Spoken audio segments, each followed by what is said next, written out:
ये फिगर्स इसमें काफी ज्यादा है। मैं ये अज्यूम करूंगा कि आपने कम से कम पढ़ा है और एक रीजनेबल कोशिश की हुई है। रिक्वायरमेंट में आपने करना क्या था ये बता दूंगा।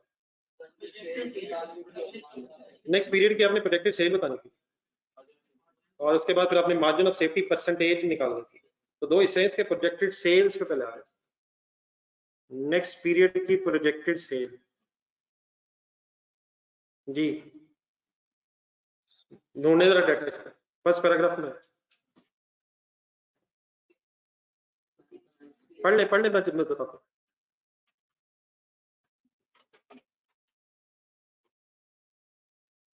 $89.6 मिलियन एक ढूंढा है। ये क्या है, किस साल की? 17 की। हमने नेक्स्ट ईयर में जाना। अब 89.6 मिलियन के साथ लिखा हुआ है ये 80% of the break even sale है। इस वक्त हमें किसी ब्रेक इवन की जरूरत नहीं है, वो ठीक है जब जरूरत पड़ेगी तब देखते हैं।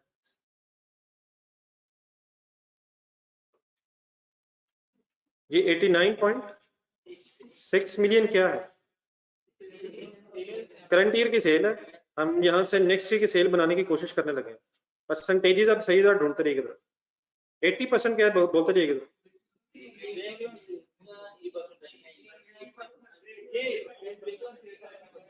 तो 80% तो ब्रेक इवन सेल यूनिट्स है ना, सॉरी ब्रेक इवन सेल है। ये सेल 80% है या ये ब्रेक इवन सेल का 80% है? हम ब्रेक इवन से पीछे लग रहे हैं, तो लॉस है शायद यहाँ, तो वो बाद में होनी है। देन उसके बाद फिर कंट्रीब्यूशन मार्जिन दी हमें 25% और वेरिएबल कॉस्ट, ये वाली चीज सॉल्ट लेदर में आई थी। इस तरह की चीज सॉल्ट लेदर में आई थी, वेरिएबल कॉस्ट के परसेंटेजेस के साथ ब्रेकअप आया था, तो वो मैं अभी बात कर लेता हूँ दोबारा जी। उसके बाद फिर during the discussion with the situation market manager was of the opinion that no increase in sale price में इजाफा नहीं हो सकता ड्यू टू severe competition. However, sale volume can be increased by reducing sale price.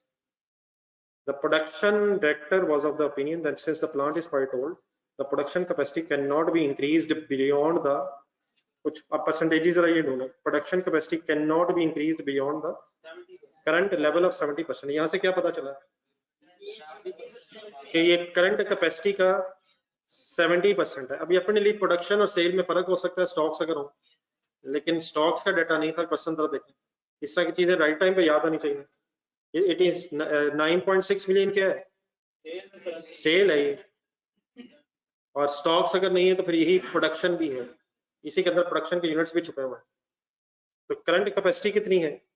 तो यहाँ से अगर हम 100% करंट कैपेसिटी निकालना चाहें तो निकाल सकते हैं, तो निकाल सकते हैं। लेकिन अगर आगे चले जरा, मैनेजमेंट ने फिर डेवलप किया following plan. A new plant would be installed, install किया जाएगा, whose capacity would be is 20% more than the installed capacity। ना ना ना, ये तो नहीं है, सबको था कि सर 100 से 120 जाना है या 70 से 90 जाना है? 20% का मतलब 20/100। क्या चीज 100? Installed capacity of the existing plant से आगे 20 तक जाएंगे। तो किससे आगे 20 जाएंगे? इंस्टॉल्ड कैपेसिटी से 70 से 90 जाएंगे। 100 पे आएंगे तो आगे जाएंगे, 100 से 120 पे जाएंगे। हाँ, हमें 100 पे भी शायद आना पड़ेगा, वो आ जाते हैं। उसके बाद फिर और आगे ढूंढते जाए, वो कहते हैं कॉस्ट यूजफुल लाइफ दी हुई है। Funds for the new plant would be arrange through long term loan होगा, 10% होगा। कैपेसिटी यूटिलाइजेशन ढूंढना था, 85% is the planned capacity for the next year of operations. ठीक है, अभी 85% क्या है? नेक्स्ट ईयर में फिर हम 85% तक जाना चाहते हैं, तो पहले कहाँ पहुंचेंगे? 120 तक, 100 तक आएंगे, फिर 120 तक जाएंगे, फिर 85 पे क्यों आएंगे? फिर आगे चलें, ठीक है, मैं कुछ फिगर्स और बता दूंगा। फिर वेस्टेज खत्म हो जाएगी, ये मेरा ख्याल है कि आपको करना चाहिए था, लेकिन इसकी जरूरत फर्स्ट रिक्वायरमेंट में नहीं है अभी। आखिर में ढूंढे कुछ सेल प्राइस में इजाफा भी है, रिडक्शन है सारा। ये मेरा ख्याल फोर्थ लास्ट पॉइंट है। तो अब जरा मेरे से जो नेक्स्ट ईयर की सेल है वो जरा सुन लेना। 89.6 मिलियन डिवाइड बाय 70 इंटू 100 करके क्या निकलेगा? 100% एग्जिस्टिंग कैपेसिटी निकलेगी।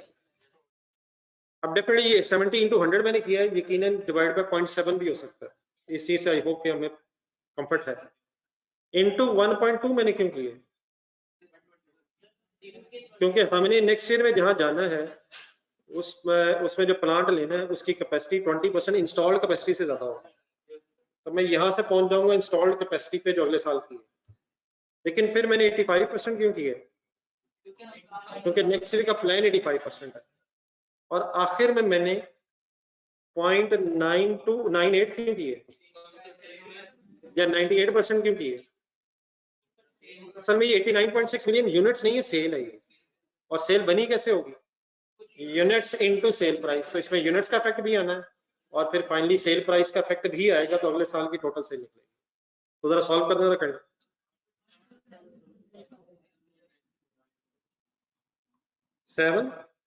127.9, तो ये 127.95 के आगे ये नेक्स्ट की सेल आ जी, यहां तक कंफ्यूज?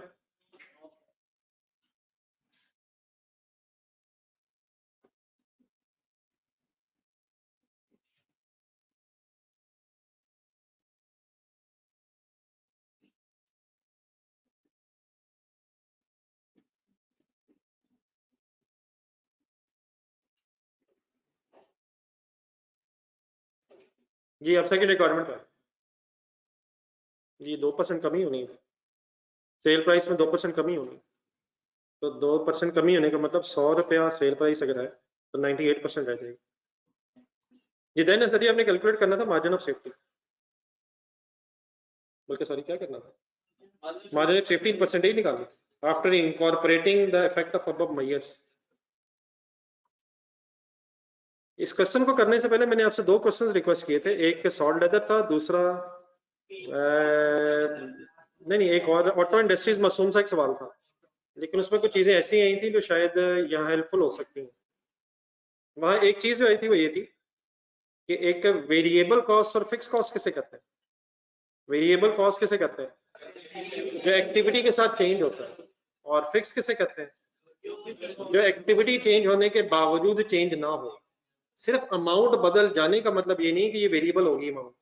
अमाउंट किसके साथ बदले तो वेरिएबल है, एक्टिविटी के साथ। एक लोन आया था वहां, क्या लोन का इंटरेस्ट लोन के कम ज्यादा होने से चेंज नहीं होता? नहीं, लोन कम के कम ज्यादा होने से चेंज होता है, लेकिन लोन कोई एक्टिविटी नहीं है। एक्टिविटी किसे कहते हैं? तो एग्जांपल बताएं एक्टिविटी की, तो यूनिट्स हैं या आवर्स हैं, एक्टिविटी कम ज्यादा होने की वजह से चेंज है। जी sir, margin of safety ratio अगर आपने निकालनी है तो क्वेश्चन डेफिनेटली मुश्किल हो जाएंगे, लेकिन आपके जहन में बेसिक्स रहनी चाहिए। मार्जिन ऑफ सेफ्टी का फॉर्मूला बताएं। बजटेड सेल, ठीक है, मार्जिन ऑफ सेफ्टी, ठीक है, चलो मार्जिन ऑफ सेफ्टी लिखना पड़ेगा। Margin of safety divided by budgeted sales, margin of safety divided by budgeted sales और मल्टीप्लाइड बाय 100। लेकिन फिर मार्जिन ऑफ सेफ्टी अब कैसे आएगा? तो budgeted sales minus break even sale into sorry divide by फिर बजटेड सेल हो जाएगा। मैंने किसको डिफाइन कर लिया? मार्जिन ऑफ सेफ्टी को डिफाइन कर लिया।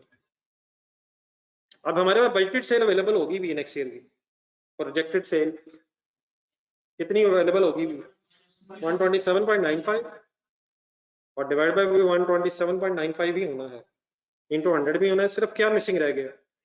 ब्रेक इवन सेल अब रह गई। इट मींस हमें ब्रेक इवन सेल चाहिए, लेकिन किस साल की? नहीं इस साल की, अगले साल की चाहिए हमें, अगले साल after incorporating all the facts. फिर मिलेगी कौन सी वो डिस्कस कर लेते हैं, लेकिन अब हमें ब्रेक इवन सेल्स चाहिए इस साल की या नेक्स्ट ईयर की? नेक्स्ट ईयर में वर्किंग हो रही। अब ब्रेक इवन सेल्स कैसे आती है? हाँ जी, टोटल फिक्स कॉस्ट चाहिए। क्वेश्चन आपने पढ़ लिया होगा, यहाँ यूनिट्स का कोई डाटा नहीं है, तो CS रेशियो की तरफ क्यों जा रहे हैं हम? क्योंकि यूनिट्स का डाटा नहीं है, तो यूनिट्स का डाटा नहीं तो CS रेशियो कैसे आ जाएगी?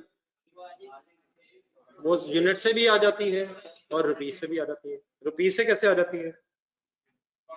Contribution divide by sales, contribution divide by sales से इंटू 100 करके CS रेशियो आ जाती है। तो यूनिट्स में भी आ जाती है, लेकिन अगर यूनिट्स का डाटा ना हो तो रुपीज में भी आ जाएगी।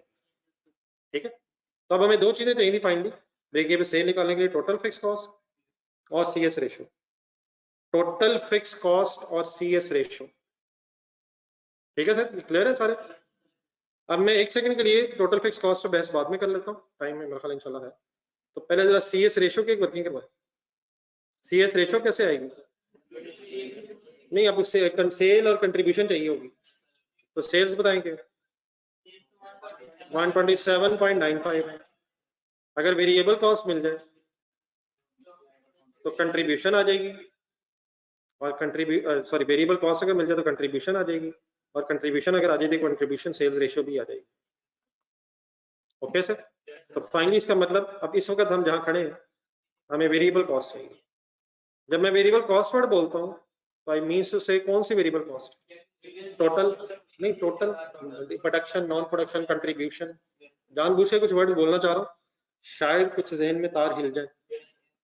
अब इसमें आ जाए, फाइनली हमें डायरेक्ट मटेरियल चाहिए, डायरेक्ट लेबर चाहिए, और मेरा ख्याल है कि वेरिएबल ओवरहेड्स चाहिए, और सेलिंग एडमिन का कुछ डाटा है, शुक्र है कुछ डाटा नहीं, बाकी काफी सारा। अब इसकी जरा एक वर्किंग करनी पे जरा मेरे साथ पहले कैलकुलेटर पे करें।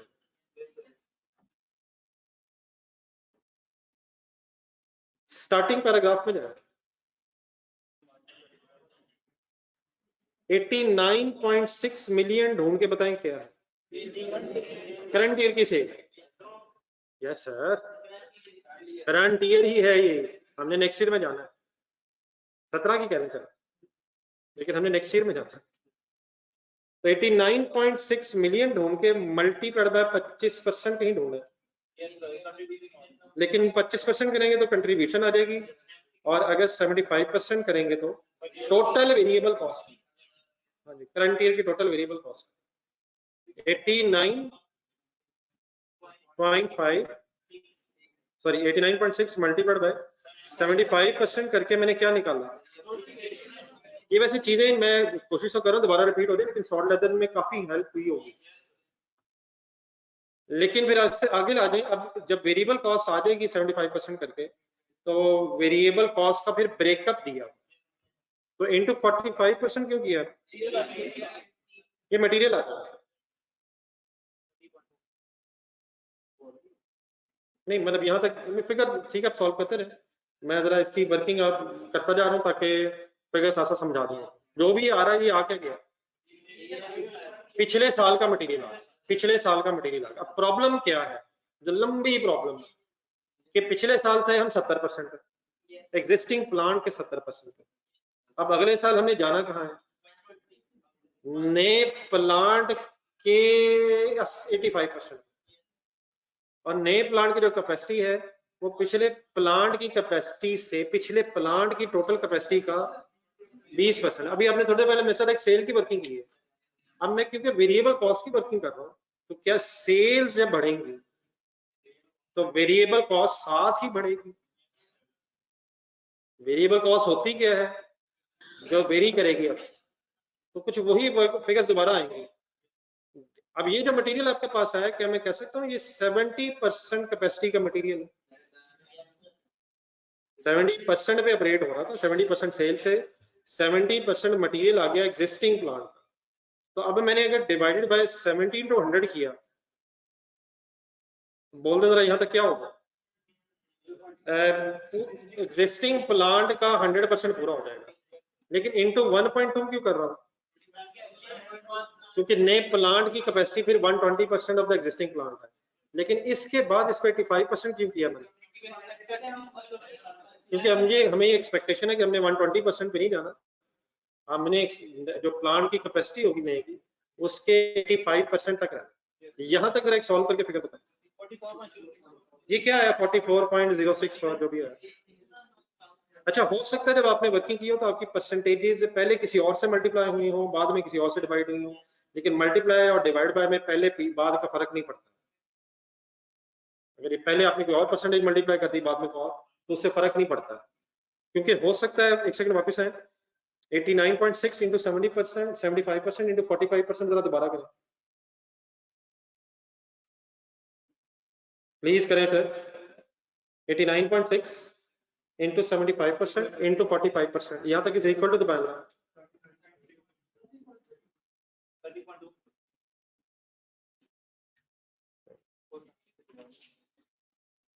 यहाँ तक जो मटेरियल आया ये 70% एग्जिस्टिंग मटेरियल आया। आप यकीनन ये भी कर सकते थे कि पॉइंट नंबर 2 नीचे ढूंढें, क्या इस एग्जिस्टिंग रॉ मटेरियल में कोई वेस्टेज है और नए प्लांट की वजह से वेस्टेज एलिमिनेट हो जाएंगे, ये ढूंढे। ये कहाँ लिखा हुआ? The new plant would eliminate, sorry वही पॉइंट नंबर 2 में, the new plant would eliminate existing material wastage which is 5% of input. अब यहाँ रुके जरा, ये मैंने क्वेश्चन करने से पहले जानबूझ के आपको सॉर्ट कहा था, तो सॉर्ट होपफुली आपने देखा होगा। अपने जहन में एक बॉक्स बनाए एग्जिस्टिंग परसेंटेज ऑफ लॉस की बेस पे। What is 100 input, what is loss, तो what is input without loss 95। लेकिन रिवाइज सिचुएशन में लॉस खत्म हो जाना है, जो क्वांटिटी 95 होगी वो ही रिवाइज्ड क्वांटिटी इनपुट भी होगी, यानी कि नहीं। ये आपने वर्किंग की है किसी तरह? ये जब भी कभी लॉस आ रहा है इसको सीरियस लेना है।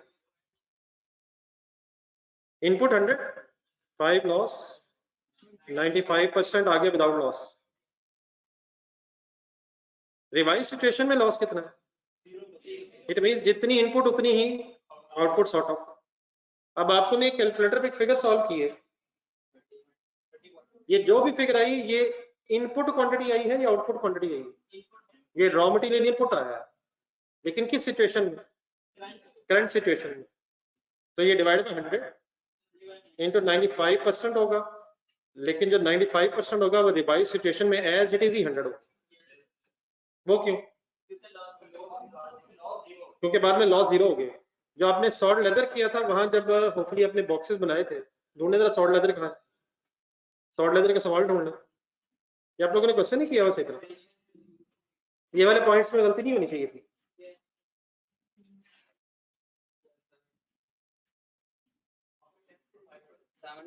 वहां मेरा ख्याल 10 to 5 है, मिला कहीं पेज नंबर बताया? 77 पे 10 to 5 है।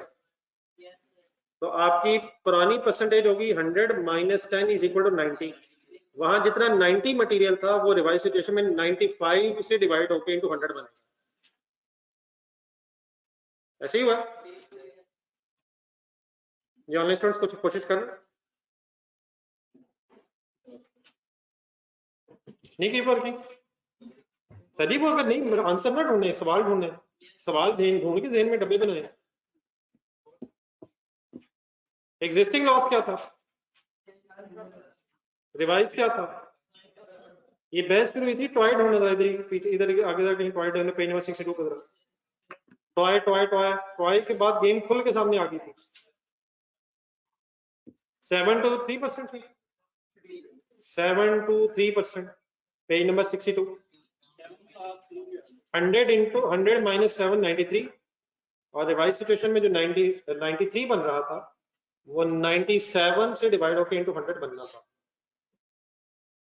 ठीक है, लेकिन यहाँ है वापस 117 पेज पे। यहाँ सिचुएशन क्या है? लॉस खत्म हो जाना है, तो लॉस एग्जिस्टिंग है कितना और रिवाइज कितना है? 0 मींस जो भी इनपुट हो गए वही आउटपुट हो जाएंगे। तो मैं बात असल जो कर रहा था वो और थी, आप जरा क्वेश्चन देखें, बल्कि सॉरी आपने कैलकुलेटर पे फिगर सॉल्व की हुई। ये रॉ मटेरियल इनपुट निकाला था आपने। क्या मैं ये रहा था कि आप ये भी कर सकते थे कि पहले यहीं पे जो रॉ मटेरियल आया इसी को 100 से डिवाइड करके इनटू 95 करके अपना रिवाइज सिचुएशन में without the effect of raw material wastage raw material निकाल लें, और बाद में divide by 70 into 100 into 1.2 into 85% कर लें। मैंने क्या किया, लॉस शामिल रख के पहले नए प्लांट के एंगल से रॉ मटेरियल निकाल दिए। 44.064 जो मैंने कैलकुलेट किया इसमें अभी वेस्टेज शामिल है। तो आप क्या कर सकते थे, बोल देंगे प्लीज को बोल देंगे। आप इसको ये भी मतलब पहले रॉ मटेरियल निकाल के रॉ मटेरियल की वेस्टेज खत्म करके बाकी वर्किंग कर सकते थे। मैंने इस वक्त रॉ मटेरियल शामिल रख के वर्किंग कर दी है। देयरफॉर एक लास्ट स्टेप अभी मैं क्या करूंगा, डिवाइड बाय 100 और मल्टीप्लाइड बाय 95, लेकिन इसके बाद कुछ भी क्यों नहीं करूंगा? क्योंकि इसके बाद बेसिक खत्म होगी। नहीं नहीं, इसके बाद जो आखिरी काम है वो और है। इसके बाद मटेरियल के लॉस की बहस खत्म होगी। ये जो डिवाइड बाय 100 इंटू 95 करके मटेरियल आएगा, यही रिवाइज सिचुएशन में इन होगा और यही आउट हो जाएगा। लेकिन जो पिछले क्वेश्चन है सॉल्ट लेदर या टॉय वगैरह में, उसमें जब यहाँ तक आप आए थे तो एक फर्दर वर्किंग होती थी, क्योंकि लॉस जीरो नहीं होता था, लॉस कुछ ना कुछ बचा होता था।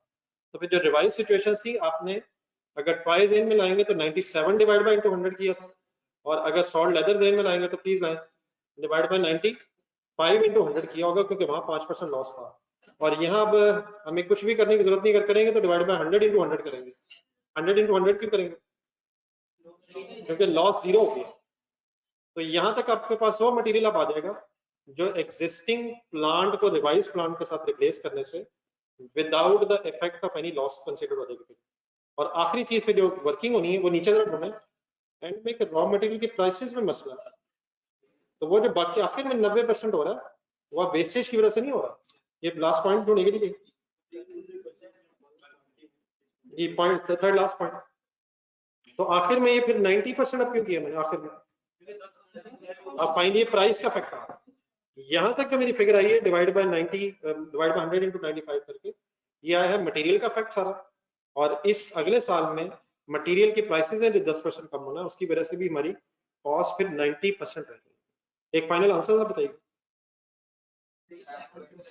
37.67 जी। कुछ बात मेरी समझ सके जी? ऑनेस्ट ये सर सारी फिगर्स के नाम बता देंगे 89.6 से शुरू करके एंड तक। 89.6 क्या है? करंट ये की सेल 75% के लिए मैंने कंट्रीब्यूशन मार्जिन है 25%। अब 25% कंट्रीब्यूशन मार्जिन अगर है तो 75% वेरिएबल कॉस्ट आ गई। फिर टोटल वेरिएबल कॉस्ट को मैंने 45% से क्यों मल्टीप्लाई किया? ताकि मटेरियल आ जाए, रॉ मटेरियल आ जाए। फिर ये था एग्जिस्टिंग ईयर का, उससे मैंने जाना था नेक्स्ट ईयर में, क्योंकि सेल्स बदल गई हैं तो बाकी कुछ बदले ना बदले, रॉ मटेरियल तो बदल नहीं बदलना। रॉ मटेरियल ज्यादा लगेगा अगर ज्यादा यूनिट्स बना के बेचेंगे आप। तो फिर मैंने डिवाइड बाय 70 किया, इंटू 100 करके एग्जिस्टिंग प्लांट की टोटल कैपेसिटी निकाली। फिर मैंने 1.2 मल्टीप्लाई करके नए प्लांट की रिवाइज कैपेसिटी निकाली। लेकिन 85% हमें कहीं मिला, जिससे पता चला कि 85% एक्सपेक्टेड है कि हम नेक्स्ट ईयर में अपने प्लांट को 85% कैपेसिटी तक लेके जाएंगे। उसके बाद फिर हमने सॉल्व कर लिया, सॉल्व करके फिर मैंने लॉस का इफेक्ट इनकॉर्पोरेट किया, और फाइनली फिर जो प्राइस में रिडक्शन है वो मैंने कंसीडर कर दिया। ठीक है जी? अब आपका ये क्वेश्चन कहां तक पहुंचा है? नहीं, इसमें मैंने फिक्स कॉस्ट की वर्किंग करनी, मैंने उससे पहले आपसे लास्ट डिस्कशन हुई थी, कहां तक बात की थी? आपसे रिक्वेस्ट मटेरियल मैंने किया था, मैंने कहा था कम से कम वेरिएबल ओवरहेड्स पूरे कर दें, लेबर ओवरहेड्स पूरे करें। तो मुझे जरा वहीं से शुरू करवा दें।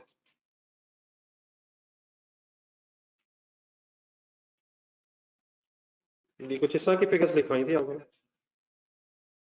37.67 फाइनली एक वेरिएबल कॉस्ट आई थी मेरी, आई थी सर? ये काइंडली डायरेक्ट लेबर लिखवा दें। नहीं, फिगर्स लिखवा दें बस, बाकी वर्किंग रहने देना। वर्किंग में कर देता हूँ, अगर किसी को इशू होगा वैसे फिगर लिखवा दें। 30.65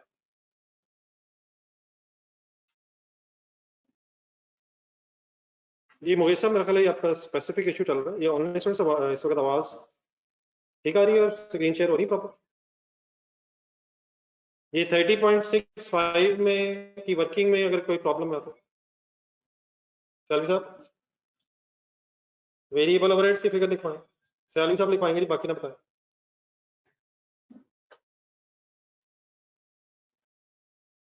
ये बड़ा जजाकिर, आप फिगर देखें 20.37।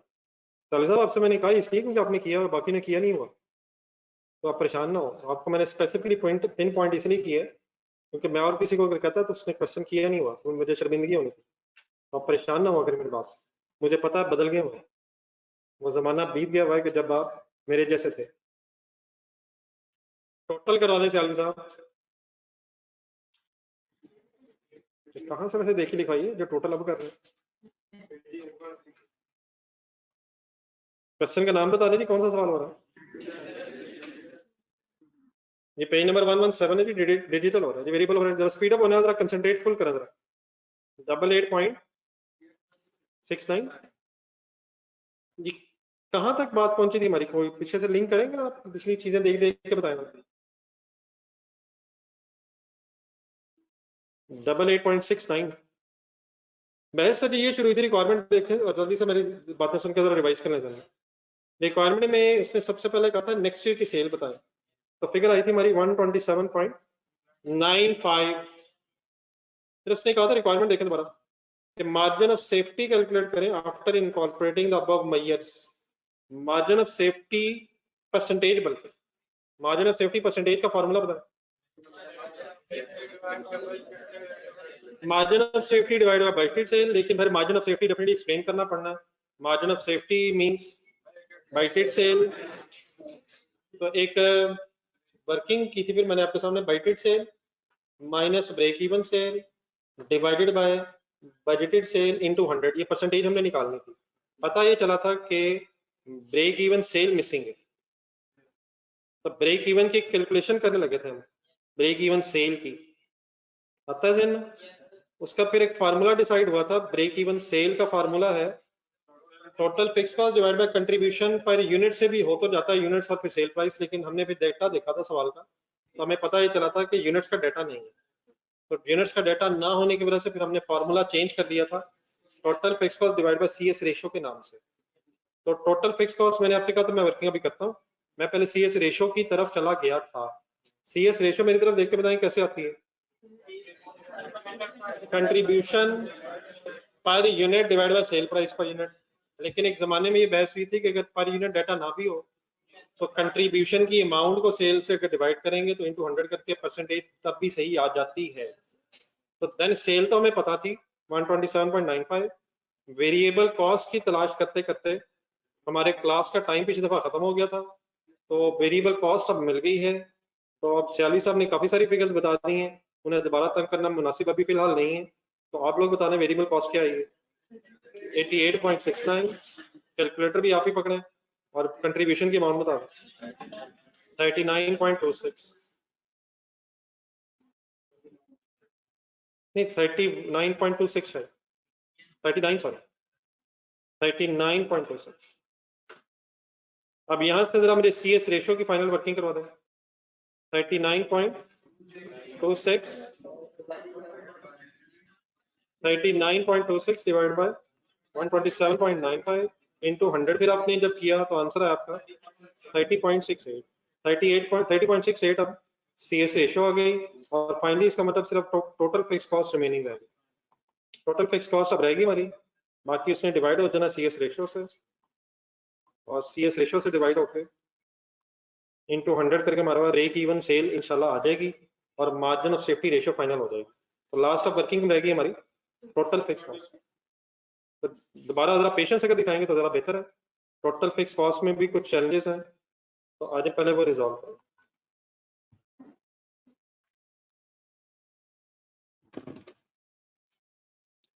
जी अब क्वेश्चन का डेटा पढ़ें। हाँ जी ठीक है, हो सकता है आपने कुछ फिगर्स ढूंढ ली हो। एक सेकंड अगर मेरे साथ अब रिवाइज करने बात हो गई। किस साल की, सही वर्ड बताइएगा, किस साल की फिक्स कॉस्ट ढूंढ रहे हैं? Next year. तो करंट ईयर कौन सा? करंट ईयर का कोई ईयर है? 17 है, 17 से नेक्स्ट ईयर जा रहा है, तो जरा करंट ईयर की फिक्स कॉस्ट ढूंढे।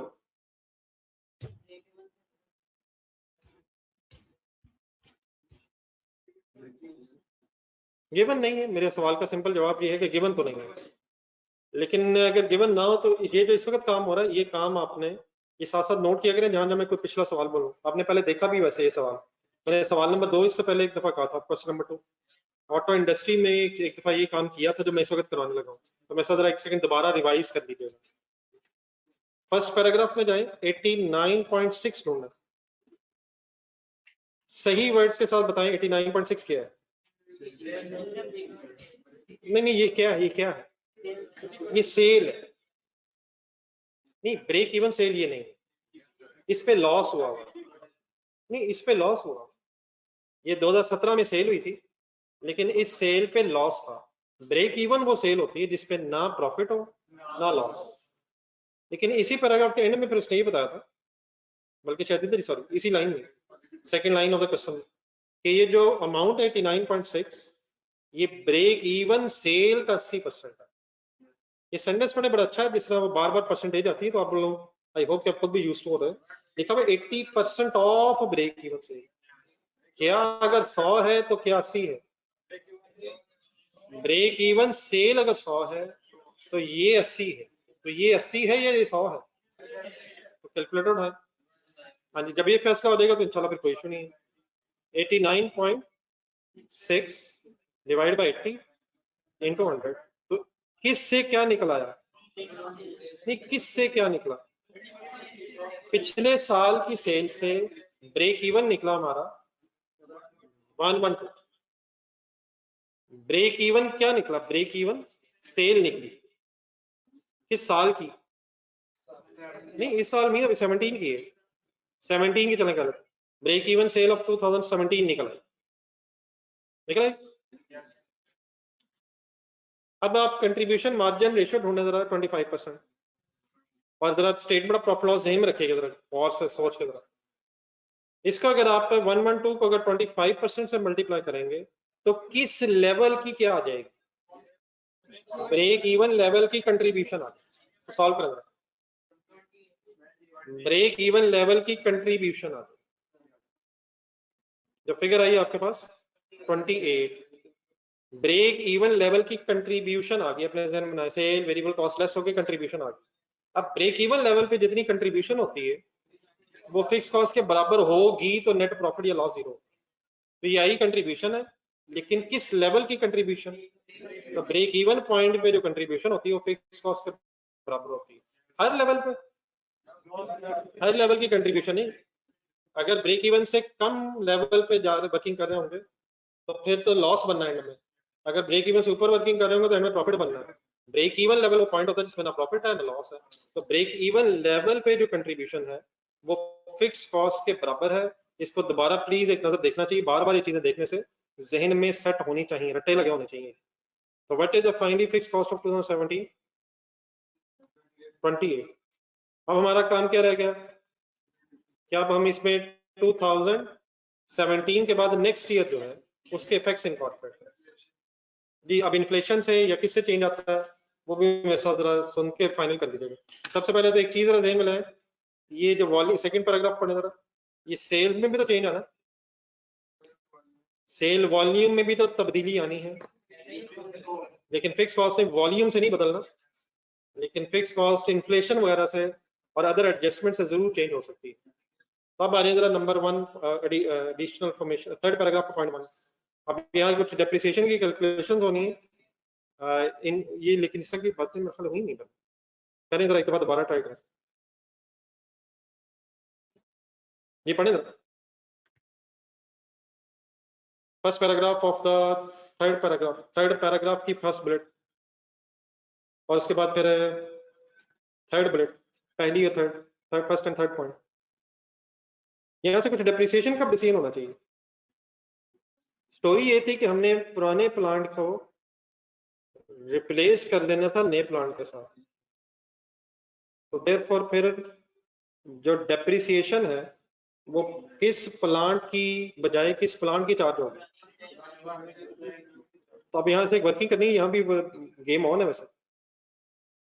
हाँ जी, फुल कंसंट्रेशन रखिएगा जरा, पहले थर्ड पैराग्राफ में ही आ जाएगा, थर्ड बुलेट जो ये समझ नहीं कहाँ, थर्ड पॉइंट 1 2 3 एग्जिस्टिंग प्लांट की वर्किंग करवाएं। यहाँ एक गलती का खदशा है, करवाएं जरा। 27 क्या है? कॉस्ट है, सही बोला आपने। मेथड क्या होगा अगर मेथड नहीं पता? बल्कि सॉरी, मेथड तो नीचे लिखा हुआ है, straight line method. 27 divided by होना क्या चाहिए? रिमेनिंग यूजफुल लाइफ या टोटल यूजफुल लाइफ। कॉस्ट अगर ले रहे हैं तो डिवाइड बाय टोटल लाइफ। पूरा फार्मूला स्ट्रेट लाइन मेथड में क्या है? कॉस्ट माइनस रेजिडुअल वैल्यू भी है और डिवाइड बाय यूजफुल लाइफ है। तो 27 कॉस्ट है, रेजिडुअल वैल्यू की मेरे ख्याल इन्फॉर्मेशन नहीं है। ट्रेड इन अलाउंस क्या होता है ये अभी बाद में छोड़ दे, मैं याद करवाता हूँ। तो डिवाइडेड बाय टोटल लाइफ होना है, लेकिन उसने तो रिमेनिंग लाइफ बताई है, नहीं रिमेनिंग बताई है, रिमेनिंग बताई है और जो गुजरी है वो भी बताई है। तरीके वैसे दो हैं, दोनों तरीकों से बात समझ लीजिएगा। अगर 27 उठाएंगे तो फिर डिवाइड बाय टोटल लाइफ ही होनी है, 3 रिमेनिंग है, पिछले सेंटेंस पढ़े 15 साल गुजर गए हुए हैं, तो डिवाइडेड बाय 18 हो सकता है। 18 बना लेकिन कैसे है, 15 गुजर गए हैं, 3 रह गए हैं, तो इसका मतलब टोटल 18 होगी लाइफ। आंसर बताएं। 1.5 क्या है मेरे पास? अच्छा आप सारे वैसे बड़े हो गए हैं, या फिर 1 में हो या फिर 2 में कहीं हो, अगर कॉस्ट पढ़े इस वक्त चाहे फिर 1 में बच्चों, एक और बात भी एक दफा पता हो गई है, पता चल गई भी आपको, ये भी हो सकता है कि WDV को रिमेनिंग लाइफ से डिवाइड कर दिया जाए, ये भी पॉसिबल है, लेकिन स्ट्रेट लाइन मेथड में असूलन क्या होना चाहिए, कॉस्ट से टोटल लाइफ, लेकिन WDV को भी रिमेनिंग लाइफ से डिवाइड करके वर्किंग की जा सकती है। करें, कर सकते हैं मेरा कैसे, लेकिन उसके लिए भी क्या करेंगे, बोले तो फिगर बोलो, फिगर बोलो, WDV कैसे बना सकते हैं? 27 डिवाइड बाय 9, 15 नहीं, 15 नहीं होना, 27 डिवाइड बाय 15 नहीं हो सकता, 27 is cost not the WDV, 27 divide by 18 ही होना है, जरब 15 होना है, 15 करके क्या आ जाएगा, accumulated depreciation minus 27 WDV divide by 3, करे करे कोई हिम्मत, आना चाहिए आंसर। 27 ने लेकिन डिवाइड बाय 18 ही क्यों होना है, कॉस्ट है, कॉस्ट है, रिमेनिंग लाइफ से कभी भी डिवाइड नहीं होना। WDV is appreciated over remaining life, इसका वर्ड सुनते रहते हैं, तो WDV निकल सकती है, लेकिन मेरा टाइम वेस्टिंग है। 27 डिवाइड बाय 18 मल्टीप्लाइड बाय 15 समझ आता है, आंसर पे आपके पास क्यूमुलेटेड एप्रिसिएशन आ जाएगी 15 सालों की, फिर माइनस 27 WDV आ जाएगी, डिवाइड बाय 3 1.5 आ सकता है, ये ठीक है प्लीज। लेकिन इसका करना क्या है, ये अब चले पहले दूसरी वर्किंग भी करवाएं, न्यू प्लांट स्पीड अप हो जाता है, न्यू प्लांट की डेप्रिसिएशन, न्यू प्लांट की डेप्रिसिएशन कैसे आनी है, 30 कॉस्ट है, इसकी लाइफ 10 इयर्स है, तो 30 डिवाइड बाय 10 नेक्स्ट ईयर की वर्किंग हो रही है, क्या करना चाहिए अब, 1.5 माइनस हो जाएगी डेप्रिसिएशन पुरानी, पिछले साल की फिक्स कॉस्ट में से पिछले साल की डेप्रिसिएशन माइनस हो जाएगी, और उसकी जगह अगले साल की नए प्लांट की डेप्रिसिएशन प्लस हो जाएगी। लेकिन शायद उससे पहले भी एक और काम करना पड़ेगा, नहीं इंटरेस्ट भी है लेकिन इन्फ्लेशन भी है, नीचे इन्फ्लेशन एक बोला, ये एक और क्वेश्चन लेके अपने पास, इस क्वेश्चन को सही तरह फाइनल करना है अपने, क्वेश्चन अच्छा है, काफी कुछ है, इसके साथ एक और सवाल बास्केटबॉल लिखना है, उसी चैप्टर के अंदर बास्केटबॉल के नाम से पेज नंबर ढूंढना जरा, मेरे ख्याल 35 समथिंग होना, ये 34, उसमें ये जो डेप्रिसिएशन एडलेस होती नजर आ रही है यहाँ इस वक्त आपको, ये वहां ये काम हुए में, तो बाद में ये काइंडली वहां से भी रिवाइज करेगा, ये इन्फ्लेशन रेट होने आ रहे वापस, आखिरी सेंटेंस पढ़े जरा रिक्वायरमेंट्स ऊपर, आखिरी रिक्वायरमेंट लाइन से ऊपर, आखिरी लाइन, इन्फ्लेक्ट ऑफ इन्फ्लेशन ऑन कौन से ओवरहेड्स हैं, ओवरहेड्स का मतलब वेरिएबल में भी आपने लिया था, फिक्स में भी क्यों लेने लगा, ओवरहेड्स दोनों कवर करेंगे, लेकिन फिक्स कॉस्ट 28 पे एज इट इज इन्फ्लेशन क्यों ना लगाऊं, फिर डेप्रिसिएशन पे भी लग जाएगी, तो अब जरा तरीका फाइनल करवाएं जरा, कौन सी डेप्रिसिएशन पहले माइनस करो, डेप्रिसिएशन 17 की सही है, 1.5 पुराने प्लांट की, ये माइनस करके जो फिगर आएगी उसमें नए प्लांट की डेप्रिसिएशन प्लस करके इन्फ्लेशन, फिर उसमें भी इन्फ्लेशन आ जाएगी, अब ये वो फिगर आ गई जिसमें डेप्रिसिएशन नहीं है, तो मल्टीप्लाइड बाय 1.04 से कंफर्टेबल है, 1.04 से कंफर्टेबल है, और आंसर बता दें चलो जी, ठीक है, basketball page number 34 question number 6, answer बताएं, 27.56 प्लस कौन सी डेप्रिसिएशन कितनी 3। आखिरी काम सुने जरा, पेज नंबर जाएं, सॉरी पिछले पेज पे वापस आए जहां सवाल है, बल्कि आप तो उसी पे। एक इसमें इंटरेस्ट का मसला है। इंटरेस्ट के हवाले से ऑटो इंडस्ट्री मैंने जानबूझ के दिया था, उसमें 2-3 पॉइंट्स ऐसे डिस्कस हो गए हैं। इंटरेस्ट फिक्स कॉस्ट है? नहीं नहीं नहीं नहीं नहीं नहीं नहीं, सही सही सही वर्ड। इंटरेस्ट फिक्स कॉस्ट है, वेरिएबल है? फिक्स और वेरिएबल की डेफिनेशन क्या है? एक ऐसी कॉस्ट जो एक्टिविटी लेवल के साथ वेरी करेगी वो वेरिएबल है, और एक ऐसी कॉस्ट एक्टिविटी के साथ वेरी नहीं करेगी वो फिक्स है। एक्टिविटी की किसे कहते हैं? यूनिट्स, आवर्स, मशीन और लेबर आवर्स वगैरह वगैरह। क्या लोन लेना भी कोई एक्टिविटी है जिससे वेरिएबल और फिक्स कॉस्ट से चेंज होना? क्या लोन के कम ज्यादा होने से इंटरेस्ट बदलता है? बदलता है, बदलता है, लेकिन लोन कोई एक्टिविटी नहीं है सच जिससे variable cost fix cost change हो रही है। तो एक्टिविटी मींस यूनिट से आवर्स के साथ लोन नहीं चेंज होना, लोन तो रीपे करेंगे या और लोन लेंगे उस वक्त चेंज होना। तो इसलिए इंटरेस्ट जो है सिर्फ अमाउंट बदल जाना या अमाउंट ना बदलना, ये फिक्स वेरिएबल नहीं है। एक्टिविटी के साथ बदल रही है या नहीं बदल रही, इससे पता चलेगा कि फिक्स है या वेरिएबल। ठीक है, तो इंटरेस्ट को मैं फिक्स में क्यों ले रहा हूं? क्योंकि इसने एक्टिविटी के साथ नहीं बदलना, आउटस्टैंडिंग बैलेंस के साथ बदलना, और आउटस्टैंडिंग बैलेंस डजंट मींस कि वो एक्टिविटी है। तो ये बात दोबारा प्लीज ऑटो दोबारा एक दफा देखना है। ये मेरी बातों के बाद आपने इस क्वेश्चन को फाइनल करते हुए दोबारा ऑटो इंडस्ट्रीज भी देखना है, और मेरे ख्याल एक बास्केटबॉल भी देखना है। शॉर्ट तो आपने पहले देखा ही था, लेकिन एक दफा दोबारा ये तीनों क्वेश्चन कौन कौन से बोले मैंने? बास्केटबॉल, सॉर्ड और ऑटो इंडस्ट्रीज, इनके साथ एक दफा दोबारा प्लीज फाइनल कीजिएगा। वर्किंग के बाद में बता, बल्कि उसमें भी एक मसला भी है, इंटरेस्ट कैलकुलेट किस पे करें? नहीं कॉस्ट पे नहीं, बस ये मसला आखिरी रहेगा। चले सुने जी, कॉस्ट होने कितनी? 30। उसने कहा था ये जो पैसे है ना, the funds for the new plant would be arrange through a bank loan at the rate of 10%। तो यकीनन कॉस्ट तो कितनी है? 30 मिलियन। लेकिन नीचे है थर्ड पॉइंट पे, हाँ जी, ट्रेड इन अलाउंस का वर्ड जरा ढूंढना जरा। ट्रेड इन अलाउंस भी अब जितनी बातें हो जाती हैं, कम से कम इतनी पुरानी अकाउंटिंग की बातें याद आ जानी चाहिए। ट्रेड इन लिखा हुआ है, ट्रेड इन का मतलब होता है एक्सचेंज होना इसमें। तो ट्रेड इन अगर करेंगे आप तो 2 मिलियन का उसका भी वो कहता है बेनिफिट मिलना है। होता असल में क्या है, पुराना दिया और नया लिया, तो पुराना दे के कितने का फायदा मिलना है उसे ट्रेड इन अलाउंस बोलते हैं। तो ये 2 मिलियन के साथ एक थोड़ा सेंटेंस लिखना था। अब पुरानी बातें इस वक्त जहन में नहीं होनी, लेकिन F1 वालों के जहन में वैसे मैं लाता हूँ, कल परसों जरूरत है। लेकिन जो F2 में पहुंच गए उन्हें आता तो होगा वैसे, लेकिन भूला हुआ। ट्रेड इन का मीनिंग लिखें। ट्रेड इन मीन्स होता है benefit of old asset.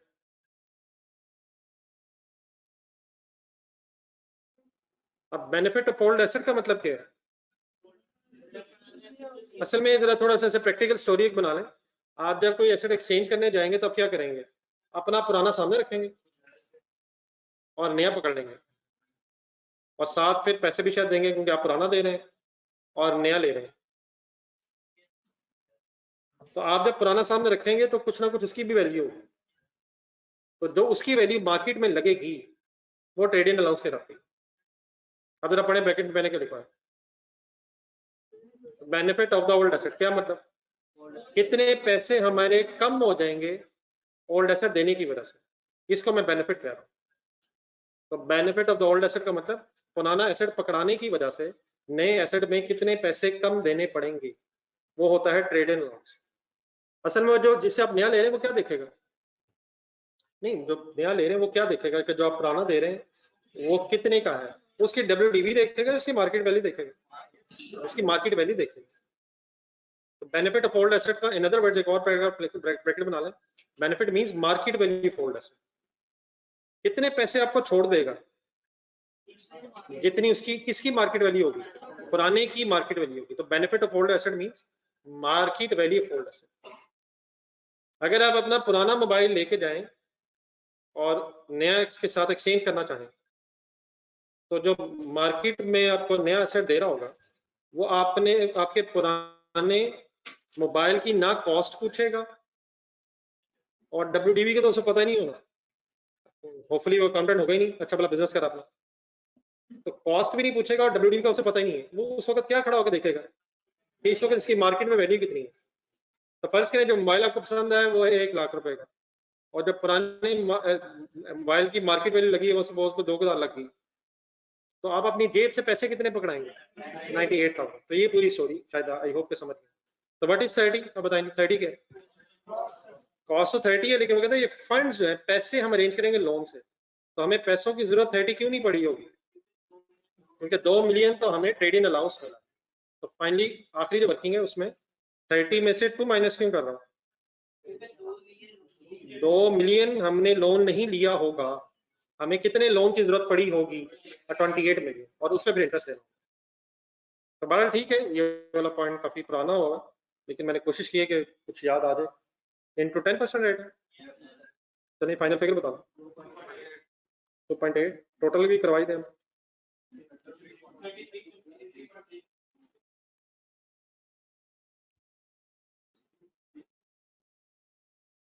Inflation का इफेक्ट पहले इसलिए लिया है ताकि डेप्रिसिएशन का इफेक्ट ना आए। डेप्रिसिएशन पे इन्फ्लेशन नहीं होती, पहले इफेक्ट इसलिए लिया है क्योंकि डेप्रिसिएशन और इंटरेस्ट पे इन्फ्लेशन नहीं होगी। इंटरेस्ट भी डिफाइंड और डेप्रिसिएशन भी डिफाइंड है। 33.36 ठीक है। लेकिन हमारा ये भी फाइनल नहीं हुआ सही, मीन्स से मैंने फिगर से कुछ बता दी है, लेकिन एक दफा दोबारा बिस्मिल्लाह पढ़ के इसे